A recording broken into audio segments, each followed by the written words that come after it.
নমস্কাৰ আৰম্ভ কৰিছো দিনটোৰ তাৎপৰ্য আজি 8 ফেব্ৰুৱাৰী অসমীয়াৰ লেখেৰে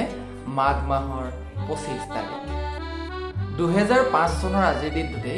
গুগল মেপৰ আৰম্ভণি কৰা হৈছিল 1828 চনৰ আজিৰ দিনটোতে ফ্ৰান্সৰ কবি সাহিত্যিক তথা চিত্ৰনাট্য লেখক জুল ভাৰ্নৰ জন্ম হৈছিল 1794 চনৰ আজিৰ দিনটোতে জাৰ্মান ৰসায়ন বিজ্ঞানী ফ্ৰেডৰিক ফাৰ্ডিনাণ্ড ৰংগৰ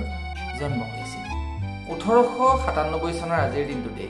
ভাৰতৰ তৃতীয়গৰাকী ৰাষ্ট্ৰপতি শিক্ষাবিদ তথা ৰাজনীতিবিদ ডক্টৰ জাকিৰ হুছেইনৰ জন্ম হৈছিল 1923 চনৰ আজিৰ দিনটোতে অসমীয়া উদ্ভিদবিদ আনন্দ চন্দ্ৰ দত্তৰ জন্ম হৈছিল 1941 চনৰ আজিৰ দিনটোতে ভাৰতৰ বিশিষ্ট গায়ক তথা গীতিকাৰ জগজিৎ সিঙৰ জন্ম হৈছিল 1948 চনৰ আজিৰ দিনটোতে অসমৰ এগৰাকী অভিনেত্ৰী তথা নৃত্যশিল্পী ৰঞ্জনা শৰ্মা বৰদলৈৰ জন্ম হৈছিল 2017 চনৰ আজিৰ দিনটোতে ইংলেণ্ডৰ নোবেল পুৰস্কাৰপ্ৰাপ্ত চিকিৎসক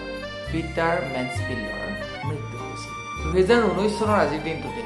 মধ্যপ্ৰদেশৰ ৰাজনীতিবিদ ভগত পেটেলৰ মৃত্যু হৈছিল